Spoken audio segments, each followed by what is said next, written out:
Binili mo na yung 10,000 na binigay ko sa'yo? Ayan, pinamili ko. Dito po yung ibang tao. Inaas ko po sa Bumili ka na? Opo. Mabait naman. Ayan. Sinong gagawa? Wala pa po. May kilala ka bang karpintero dito?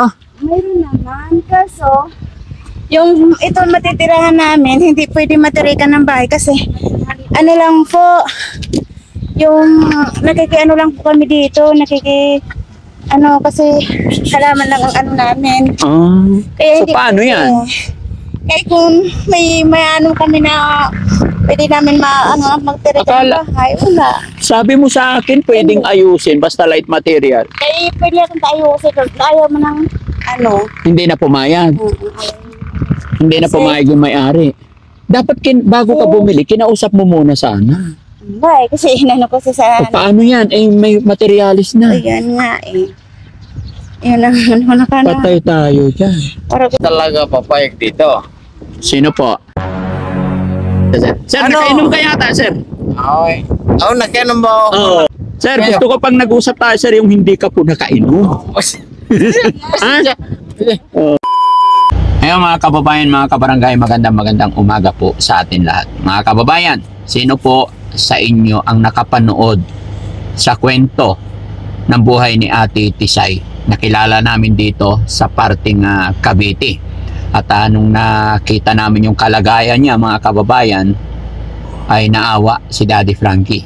Kaya naman, nagsabi ako sa kanya nung nagkausap kami at nagsabi ako sa kanya na tutulungan namin na mapabago or maayos ang kanyang bahay. Dahil nakita namin talaga na butas-butas, taas ang mga dingding niya ay mga sako, pati ang kanyang bubong ay sako. Medyo malakas pa naman si Ate Tisay, mga kababayan, pero wala siyang asawa, namatayan ng asawa at 2 anak. Siya po ay nakikiani-ani lang, nakikiupa-upa lang sa bukid at naglalaba. So marami naman nakakilala sa kanya na talaga nakakaawa ang kanyang buhay. Kaya naman napagdesisyonan ng Team Daddy Frankie sa maliit na kaparaanan ay tutulungan natin siya para maayos ang kanyang bahay. Kaya nung unang pagkikita namin ay nag-iwan tayo ng halagang 10,000. Sabi niya, pampagawa niya ng bahay. So sabi ko sa kanya, simulan na niya yung bahay niya at babalikan ko siya kinabukasan para kung ano pa yung mga kulang or kung ano pa yung mga dapat bilhin ay makatulong tayo. So ito na yung oras na yun, mga kababayan. So sana nasimulan na niya para naman mas matulungan pa natin siya. Siyempre mga kababayan, masarap tumulong sa mga kababayan natin or mas masarap tumulong sa taong nakikipagtulungan din sa atin. So ano pa hinihintay natin, mga kababayan, para mas makatulong pa tayo? Samahan niyo po ko at kumustahin kung nasimulan na ba niya. Or tara mga kababayan, dire-diretso tayo sa video. Let's go!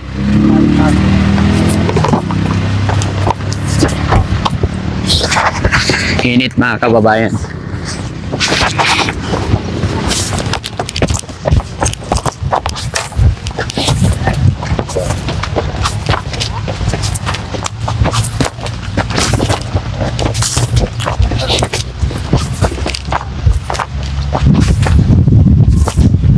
Ayun, mukhang nagbili na siya ng mga materyales.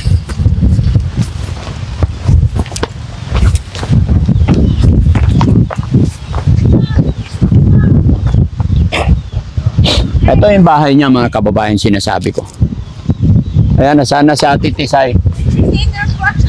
Ha? Mama ng bata sa ano po. Ha? Kasi lang po, nagtitinda ko po ng bilin po. Kumusta ka na? Okay. Andito po yung nabili ko po. Binili mo na yung 10,000 na binigay ko sa'yo? Ayan, pinamili ko. Dito po yung ibang tao. Inaas ko po sa bahay. Bumili ka na? Opo. Mabait naman. Ayan po. Ay, oo. So, sinong gagawa? Wala pa po. May kilala ka bang karpintero dito? Mayroon naman. Kaso, yung ito matitirahan namin, hindi pwede matirikan ng bahay kasi ano lang po, yung nakikiano lang po kami dito, kasi halaman lang ang ano namin. Kaya So, paano yan?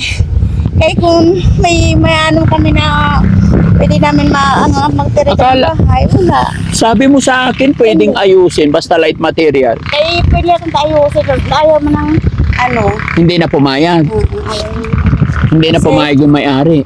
Dapat bago ka bumili, kinausap mo muna sana. Hindi, kasi inano ko sa O paano yan? Eh, may materialis na. Ayan nga eh. Yun ang ano ka na. Patay tayo dyan. Para ko talaga kami maano na ako ng bahay. Oo Para nga. ko talaga makaano ko talaga ako ng bahay. Ha? Para ko talaga makaano ko ng bahay. Kasi para ko talaga kami makuanan. Wait lang. Matanong kita. Bakit unang dating ko dito, doon ka galing? Oh. Ngayon, dumating ako dito, doon ka na naman Kasi galing. ano eh, babysitter pa. Ano ako, gimbeli ng ate ko. So, ano, nagtitinda sila ng gulay sa sila. So, ikaw ang inuupahan para mag-alaga niyan. Dito ka para hindi ka mainitan. So yan ang side. Yan yung sinasabi ko sa inyong mga kababayan na si Ate Tisay isa walang permanenteng trabaho. Kung sino yung mag-upa-upa sa kanya, yun ang kanyang hanap buhay. Kaya nung nakilala ko siya dito, unang meet namin, naawa ko dahil nakita ko yung kalagayan ng bahay niya. Kaya sabi ko, sige, tutulungan kita dahil sabi niya, kailangan lang mga plywood. Ayan, kaya nagbigay ako ng pera sa kanya para makabili. Pero nakabili naman na ng ilang plywood yan? 4 po. Sayang. Mark, Plywood tsaka ano? Okay na. mga kahoy. O mga kahoy. Magkano lahat yan? Andito po yung mga resibo. May resibo ka pa. Hindi na kailangan. Hindi kasi ako ano eh. Ha? Mga ano lang. Ha? Mga resibo. Ay, pinapapakita niya talaga yung resibo. Andun pa po, may panatira na pera, ano, 3,000. May 3,000 pang tira. Opo. Pagka-anis naman na tao nito. No? Hindi ko lang po na ano niya ng resibo yung binili po namin ng ulam. Ay, wala na problema Kasi sa kasi kantin. Ha? Sa kantin. Sa kantin. Walang problema pero walang problema doon kasi binigay ko na sa iyo yung pera. Ang problema ko, dahil nung nag-usap tayo, sabi mo gusto mong ayusin yung bahay. Ayaw na kasi. Kaya sabi ko, sigurado Ayaw kasi ka ng kung light ano, materials ang yung pwede. Tapos may-ari hindi ng na papayag yung may-ari ng lupa. May-ari ng lupa kasi ano, inuupahan lang po. Kasi sila nga hindi nakakapag-ayos ng bahay nila kasi paalisin daw. Paalisin daw. Kailan sila paalisin? So paano to ngayon? Saan ka gagawa ng bahay? Hindi ko po. Kasi yung tirahan niya, tignan yung mga Wala kababayan na, ko wala kung ba talaga. ipakita mo guys. Pakita nyo guys yung bahay ni ate. Kaya gusto ko maayos yung bahay.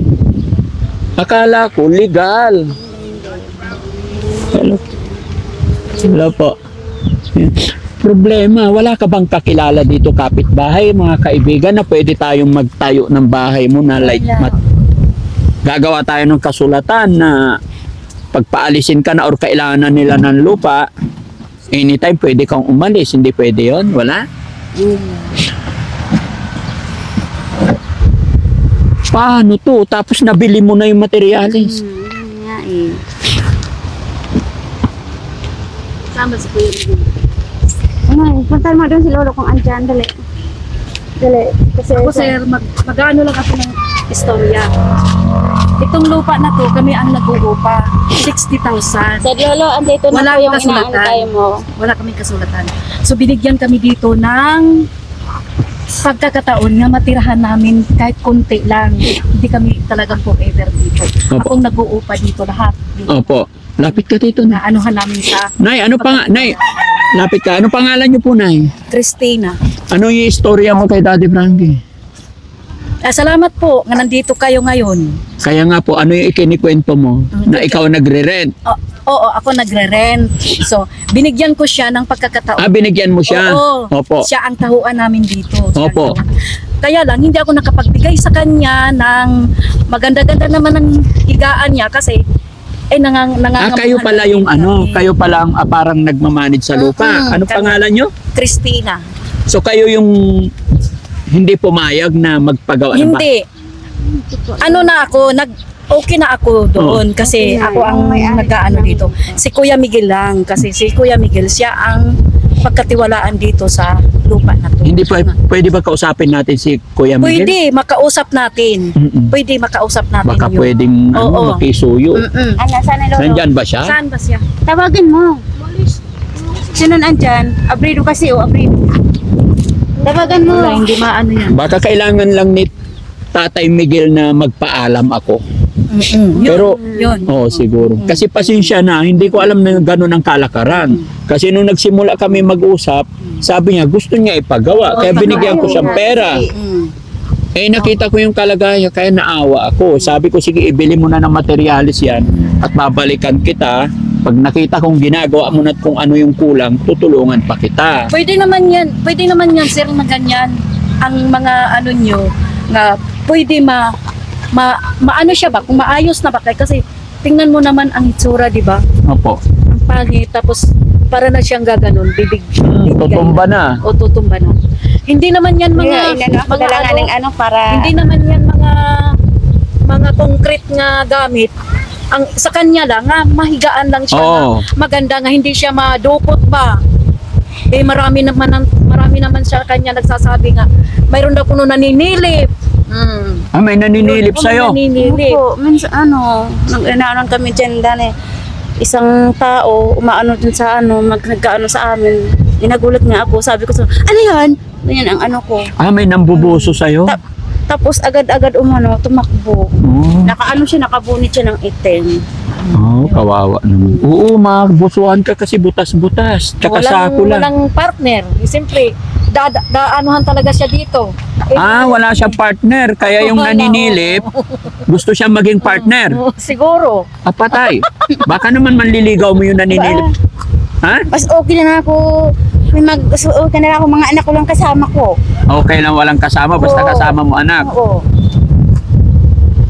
Kausapin natin si Tatay Miguel. Si Kuya Miguel, kasi siya ang pagkatiwalaan dito. Sige. Baka makuha pa naman natin sa magandang usapin. Tago mo na to, resibo mo na eh. Yan.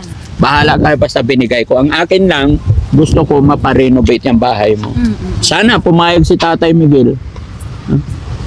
Sana katira si Tatay Miguel. Yan po, ang bahay na yan. Yung mga ganong bahay, okay lang din, di ba? Yung ganon lang, simple lang. Oo, yun naman ang hinihingi namin.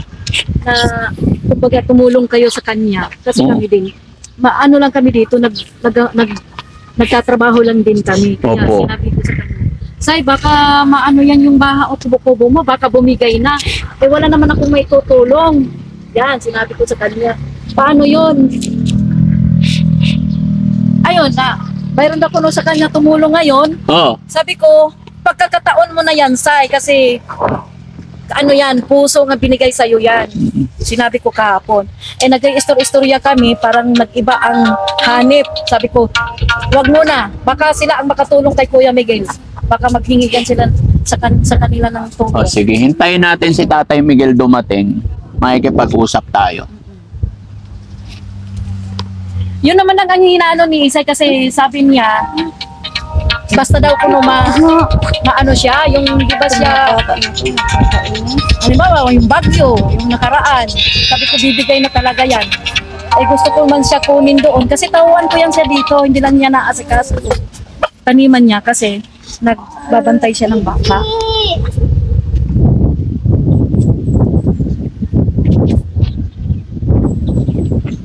Sa Tisay, Opo. sa amin lang, tatry namin makipag-usap doon Opo, sa opo. pinagkakatiwalaan ng lupa. Opo. Ipag-pray natin na sana papayag sila, ano? Walang tao? Sir, Wala ba may? ako ay pinsan ko yan si Isay. Opo. Sa pangalawa, hindi siya balag ng salita at hindi talaga papayag dito. Sino po? Si nandito may ari. Bakit po? Sila dito, sila ay tenants lang. Ha? Tenant. Opo. Pangalawa, ay ito, Ilang years na lang kasi po. ilang years lang dito po. Pagkatapos dito, kapag tumayo dito, ipapaalis naman din. Oo. Pangalawa, kapag ito ay kako ay matuloy sa kubo ni Tisay, si Tisay naman ay kawawa. Bakit po kawawa? Papalisin naman po siya. Hindi Kasi, ba? Mga ilang taon pa ba? ilang years na lang po, 3 years, 4, ganon. Ay pinsan ko po si Tisay. Ayaw ko po ipapahamak. Ay, ayaw may pahamak. Oo. Pero tingin namin mas kawawa siya sa tirahan niya, sir, na walang maayos. Kung ganun po, Sir, natanong nyo na ba yung pinsan ninyo kung anong usapan namin from the start?